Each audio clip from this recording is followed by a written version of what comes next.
our figure 4 walking palm press. Excuse me. Step number 17. So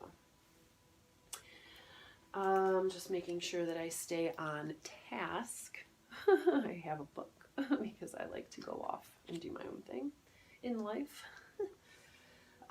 So I'm coming over here to support her foot and ankle as I come over to bend her knee into position to look like tree pose, figure 4. So depending on our client, most of our clients are probably generally healthy, generally flexible and capable, but if they come to you with tensions, we might have knee pains, low back pains, we might need to have these pillows around for support, meaning if their hip's really tight, we might need to put in a pillow just to support it, and then we can continue with our presses. As they become more flexible, of course, that can come out. And range of motion, I'll describe a few more things here as we go along. So the leg here comes up to whatever's comfortable. Don't over press it. We're placing ourselves towards the end of the knee and coming in for gentle palming, rocking back and forth. I'm going to tuck my thumbs as I come up, but we're rolling open the tissues of those inside 2 energy lines, 1 and 2. So from here, hands can be out. It's going to be functionally easier to perform as the book might show you with the hands in. If you try both ways and speak with your client, you'll see that this one will deliver more pressure through the heels of the hand, which isn't necessary. A lot of times this is better and more comforting for the client. But start with double palms, and then maybe after they're all warmed up, you can give them a bilateral press and stretch. But coming towards the midline, we're going to be doing a figure 4 hip stretch. So that is starting closer to the knees, slowly walking your way up towards the hips, and starting again about a hand length away from the pelvis. I'm going to do a bilateral stretch, which is slow presses on my way back out towards the knees. Okay. Number 19, paddle boat. I'm sitting my butt down into alignment with her torso for the moment.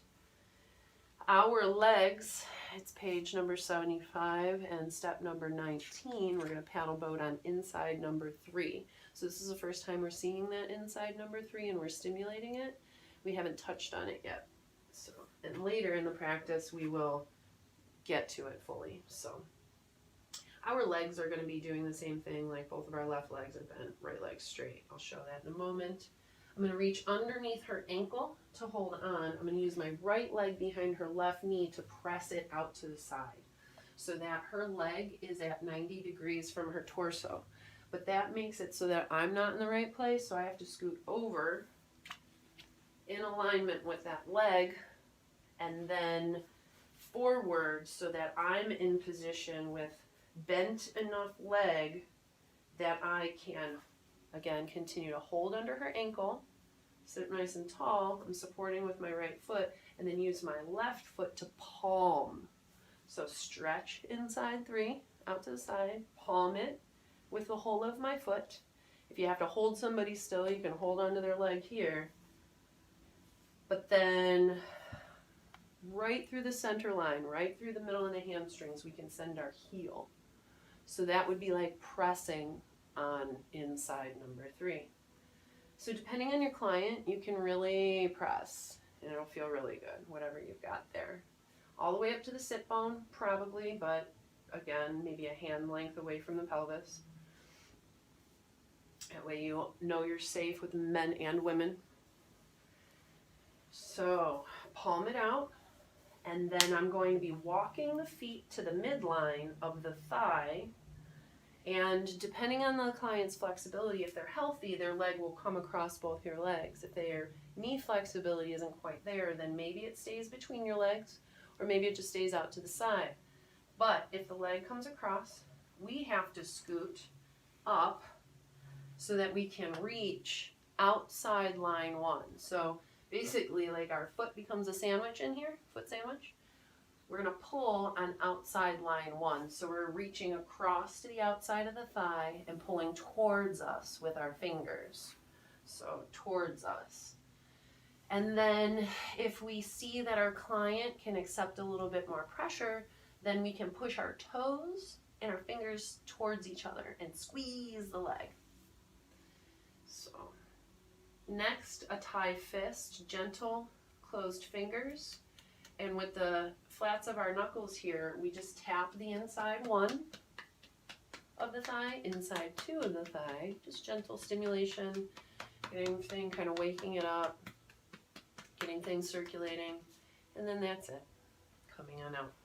So I'm slowly making my way into position to create leg traction, which isn't going to be easy for everybody. It's always fun in class. There's different ways of creating leg traction. So right now, I have moved my hips just over a little bit. And I'm going to need to keep my other foot out of the way, so wherever that's most comfortable. I'm going to use my right foot to help lift up her leg. So right now she's at 90 degrees there from, her leg is standing, her thigh is standing straight up. My foot, I have to rotate to the outside, and with the foot pull hands from earlier, the malleolus in the top, we can give a gentle pull and traction at the knee, which is a little bit of leg traction, a little pressure on the thigh, but then we can move the foot down a little bit, a little more leg traction, and then down here near the hips, we keep our heel on the ground, we find their sit bone, and what we try to do is keep our foot up, toes back, get their leg up over the ball of our foot, and press and pull. So we kind of press a little bit into their sit bone with our foot, or just stabilize as we lean back. And this should lift the hip up, pull the hip a little bit out of its socket. There are different ways of doing this that are more or less effective for different people, so definitely something to check in with. We will show it again. So I'm going to slowly come out. We're shaking this leg to relax, and then we're doing a hip rotation. So the usual routine. I've been doing this for a while. So I'm shaking to relax, and I'm coming up. I'm going to be moving into here. So give me a second. I'm going to move this to here, maybe a hair, and so coming in, I'm going to do hip rotation.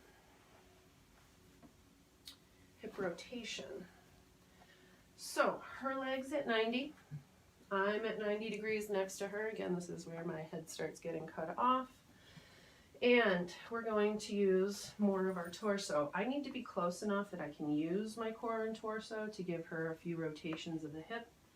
Going across the midline in smaller to larger circles will probably make the client comfortable, but you also want to turn the other direction. Go both ways. Then we're going to turn this into hip flexion and a quad stretch. So if the client's knee isn't flexible, you can hold on to the thigh and start to create this, and as things start to flex, you can press the leg in as well. But with our generally healthy client, we're going to want to compress the lower leg to the thigh as much as possible. I'm going to be standing in a lunge. We're going to want to be in a lunge to the side for the duration of the next few stretches. So stay to the side, try not to get up and walk around. Palm press, our butterfly palms. I'm going to try to hold this leg down and press that knee into alignment towards the side torso, towards the ear. They're breathing and stretching. So maybe 3 good deep breaths per stretch that are upcoming. If you have the time, you can spend a lot more time in them. But each breath obviously allows the client to figure out where you're going, know where you're going, and then go ahead and sink into it and relax deeper. So leg stretch, hip flexion and quad stretch there. All right, and then we're going to go into hamstring stretch. So I'm here a little bit closer. My outer leg can support her leg, so I'm that close. Now in the book, this foot comes to the shoulder. I'm going to hold her leg and then just simply sink forward. She's breathing deep already. 2, 3 breaths. But then as somebody becomes more flexible, this foot can reach your shoulder, and you can grab the foot, the toes, and increase the stretch. You can even get behind the heel and press their leg away from you if they're really that flexible. So all that for a hamstring stretch, okay? Hamstring stretch turns into a hip stretch or a lateral rotation. So my foot is going to move out to the side a little bit as her knee falls out to the side. So again, I'll do this on the other side, so hopefully it can be clear as well. But then holding that straight leg, gentle hold at that other knee, we're just lunging out to the side. Now, depending on your client, you may palm press the inner thigh there for a few breaths. 1, 2, 3. And this lateral hip stretch just starts turning into looking like a yoga class where we take that left foot across, that right leg now for a spinal twist. Now, spinal twists, nice things, but we really want to make sure the hip stretch first and that we don't go straight into the back, and we're not chiropractors, so we're not moving very fast. So I've placed her foot over where it's comfortable, flexible. If somebody isn't, you can put it at top of the knee or onto the inside of the knee, which is fine. So to the outside of the thigh here, I am going to allow her to sink into the twist as she exhales. As she continues to go across, I can come in and cup the shoulder, being careful not to sink the blade edge of my hand into the tissue, but holding the shoulder so that that doesn't come up off the mat as we slowly get that knee, thigh, and hip to stretch away from the spine. So primary stretch in the hip. Maybe things start to pop and crack, but that's okay. If it happens slow and on their time, it's all them. So a few good breaths that way. So we're gonna always adjust clothes for our clients.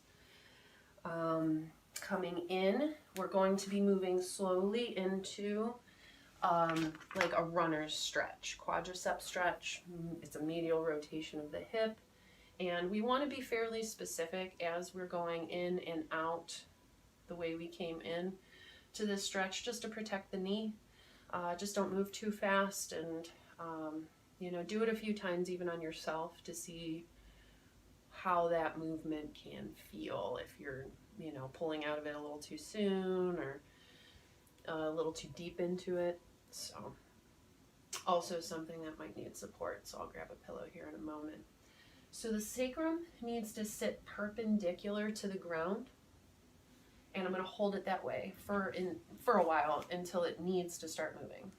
I've grabbed the lower leg and the ankle, and we have to press the leg up and keep it very, very close. You do not let this open. You don't yank the leg open as you start doing this. This leg should move as a unit. So as I move this leg back and keep the leg compressed, the hip has to start sliding down, and then we set the person down and let them be, ask them if they're comfortable, is their back okay? There are arrows and warnings in our book. If their back's up the ground, it's fine if it doesn't hurt. If it hurts, we just back the leg out a little bit the way we came in. If the knee hurts at all, we could put a bolster or a pillow in there to support it, no matter where it's at. We just support them where they are, maybe give them a few palm presses and take a few breaths and just, you know, hey, we'll try this again next time. But if somebody's really comfortable here, you can really give them a few nice long deep presses there. So, but to go out the way we came in, and I'm sorry, also the foot should be out, like right angled, not tucked under the butt. This will help stretch the interior arch of the foot and less cramping of your client's feet. The more you try to tuck it under their hip, the more they tend to cramp because not everybody's used to that. So out the way we came in, I'm holding the ankle, getting behind the hips so that I can help lift the hips back to the spinal twist so that we can come out to shake this leg, to relax it. Shake it. There's circles in the book, so circles both ways. And then there's 3 more stretches. Straight leg series. So all of those were bent, about 5 stretches and bent, and now we're going to do 3 stretches straight. So in the book here, we come in and try to keep this leg as straight as possible. So I'm underneath, holding the leg straight, and I'm starting to rise up. I'm going to come up into a lunge maybe to support this leg. And as I come up, I can hold the toes a little bit more. She's breathing. And this is good. But I will say that not a lot of our clients can do this. So in the book, there's alternate poses that start here. And you can simply do some forearm rolls on the foot. And from the side, I call this a little bit of like a tea kettle. You can see holding the heel up the forearm. I'm on my knee. I'm in gate pose in yoga. And from here, I look like a tea kettle because I'm palming her thigh. So she gets stretch and tension of the foot, the calf, and then the palm and the thigh. So many different things going on there. But then as somebody loosens up, I can stand up towards triangle pose. And this leg can keep coming up, up, up, up, up, up, until maybe one day we can stand and give them a forearm press on that foot up there. So straight leg, coming down. Out to the side, it looks like more like triangle pose. So we walk the foot out into where we see that leg come more into alignment. So we can see that I'm restricted right now by my space. So I'm going to stop here. I might go further on the other side. But this is just simply taking it out to the side. I'm lunging. And we're going to press this leg, palm it out. Give it a little stretch, maybe a little palm. Gently maybe tugging on the outside. And then I'll show that again on the other side. So I'm lining up her right leg so that I can cross over her body with this leg. Revolve triangle. I'm coming to drop a knee down. And like the Matrix, we're going to bring her leg around super straight. And now I'm in a lunge. Okay, so this is my left leg. Her foot is caught on mine, and I'm going to come up. Okay, so this is going to be a combination where you're going to want to look at the book. I'm going to stretch her leg simply.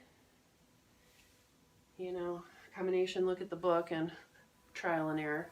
I'm going to have to do this again on the other side, but I'm just simply stretching her leg, kind of palming it out in this position, and then bringing it back. So now we have kitty assistance as well. So straightening her out, just straightening her clothes out, always making sure that they're comfortable and their energy lines are straight. I'm going to do this on the other side.